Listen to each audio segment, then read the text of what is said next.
Realizing that I made a pretty big mistake, which hopefully hasn't come back to bite me.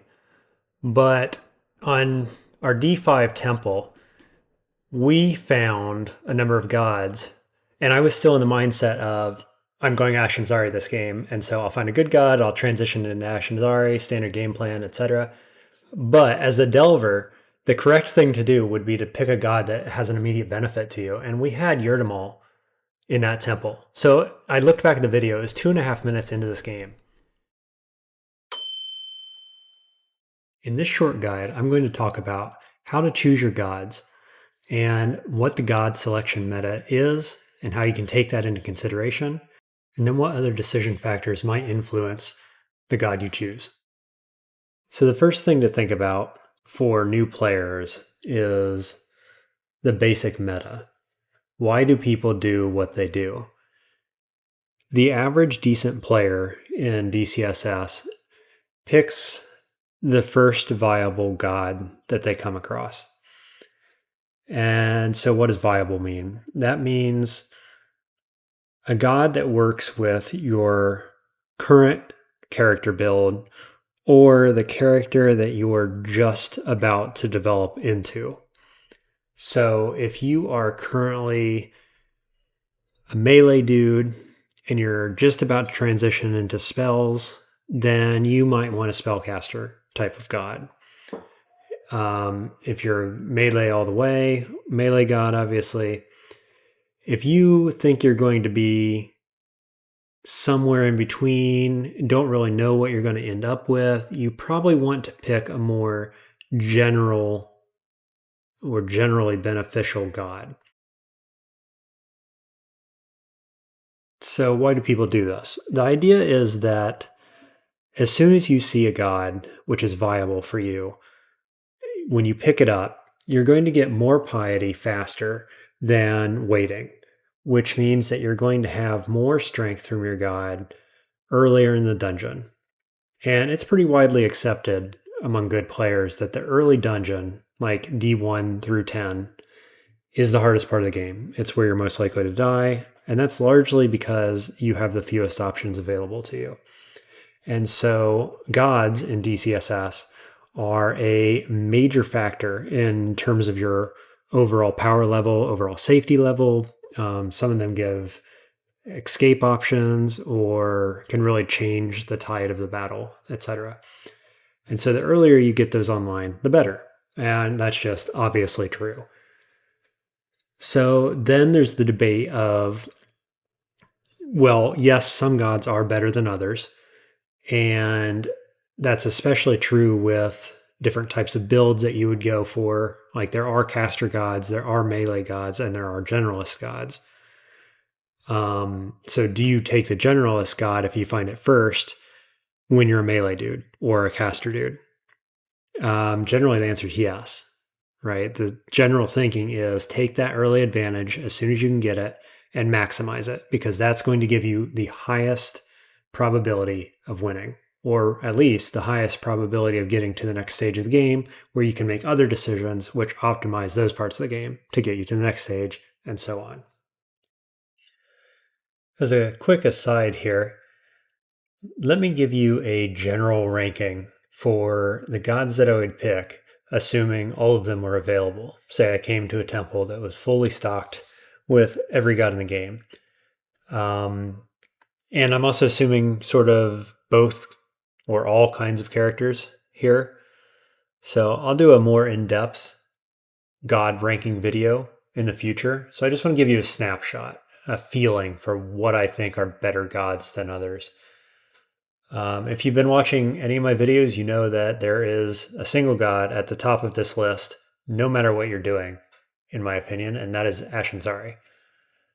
Below that, you've got a range of gods who I have either played extensively in the case of Gozag or not at all since the rework in the case of Dith. But other gods like Oka and Hep are widely known to be very good gods. Hep for basically anybody, Oka for melee dudes. I also like Yurmal here. after the rework is substantially more powerful than what it once was, and possibly still underrated by the community, in my opinion. It's just extremely strong, generates companions for you, prevents shafting, and is one of the few gods that has an immediate benefit as soon as you start worshiping them. In his case, it's the Umbra, which increases your stealth and so on. So I haven't tried the new Mechlub. Mechlub has always been a great god and appears to be, at least theoretically, a much better god now after the rework. So, uh, take this with a grain of salt that I haven't played all these gods recently or extensively in some cases. But basically, this, call it top seven, the A and S group, you basically, if you see these and you're playing basically any character, actually. Oka's the only one that is more melee specific, but in general, you probably just take these if you see them. The B tier gods are totally viable and good. I think Nem is probably the top pick here for gods that could be in the A tier instead. Jiva would be, but the jelly's eating all of your gear demotes it a little bit in my book. I think some people think that Rue is probably up in the A tier as well, and I bet I get some arguments about Trog too. The C tier, they just have too many detriments to them. Ellie needs a rework. It's just so weak. And Che actually has, and Quetzal both have major downsides to them. So that's why I put them in C tier. Then you get the special case gods. I really enjoy Zom. I just played it recently, and it's a lot of fun. It's a great god. Obviously, a special case. Ignis is a great god too, but only works in the beginning of the game, and you quickly run out of piety, and that's that. Lognu and Byo, I think, are kind of panic button gods. So you take them when you are stuck in a bad spot and need an out. There they are, and they'll help you get out of your sticky situation. I think they're both pretty good. Like, I guess I'd put them in B tier maybe. Byo in particular has kind of been disappointing to me, to be honest with you. I think that it's a bit finicky, I guess. It has an okay power level, but it's not particularly special at like a hard carry type of god. And then you've got Usk. Usk is fun. Usk is powerful, no doubt. But you got to have the right kind of character, I think. And I've had good times with it. It's good. I said that. I think it's special case though.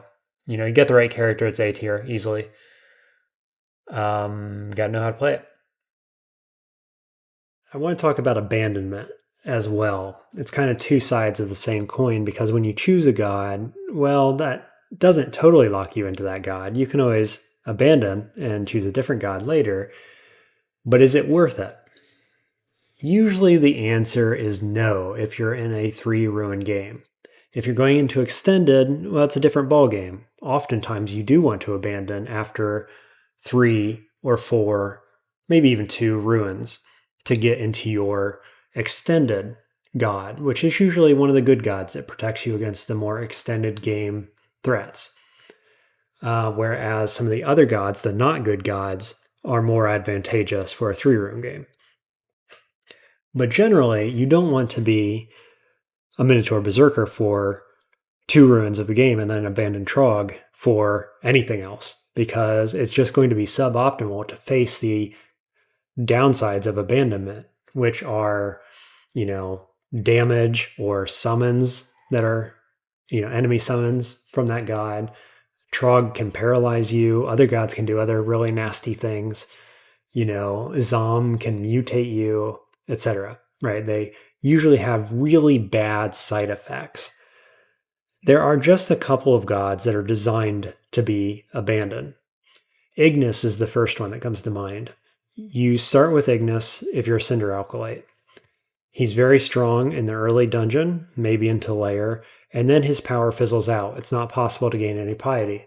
So eventually you're going to be sitting on effectively 0 piety and no god abilities. And so you want to abandon this god, probably. And you want to do it probably around late lair, generally speaking. And you want to be prepared to deal with fire damage and having negative fire resistance at that point. But it's relatively mild compared to somebody like Trog or Okawaru, who both have really nasty abandonment effects. And if you go a little bit further into the gods who are not bad to abandon, you have all of the good gods. So TSO, Zen, and Ellie. You can freely abandon them at any point for any god who is not evil, or in Zen's case, chaotic. And you can also abandon any of those good gods for one of the other good gods and transfer some of your piety to that new good god. So this can be a really nice strategy if you're trying to do a game where you're selecting a specific god. And if you're watching this video, you probably know that's exactly what I did to streak 61 games in a row. I would either take Ash if I found it first, or I would take the first good god that I found, and then later abandon in favor of Ash as soon as I found the Ash altar. And what this did was it gave me the early advantages of that good god. So TSO is my favorite pick. At 2 pips of piety, you get an amazing shield spell, basically, that blocks every hit for a while. Has some other effects too. Doesn't matter. It's great. So it gives you this early benefit. It gives you the benefit of seeing that early god, getting the benefits, and then later selecting a god that is more optimal for whatever character or build or challenge or whatever you're trying to do. So this is a really nice technique for playing games where maybe you want to pick a certain god for whatever reason. Maybe you're experimenting with different gods. Maybe you're trying to get the achievement for having won with all the gods, whatever. Maybe you're trying to try my build, right? The Knoll of Ash. And you want to focus it. And so you take your good god, you get the benefits of that, and then you later transition into whatever you're trying to do. So, I think that's absolutely a good thing to do.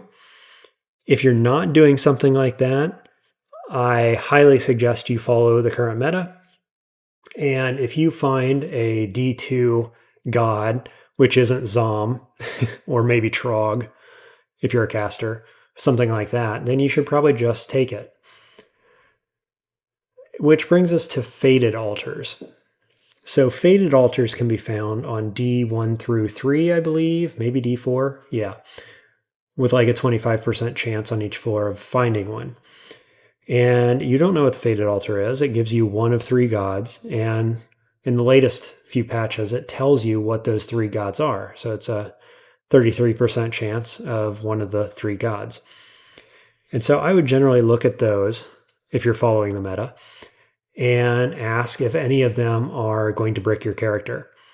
And if they're not, you should probably just take it, because you're getting that early god pick, which is optimal, but you're also getting the advantage of free piety for having selected the Fated Altar. It's a benefit of using a Fated Altar.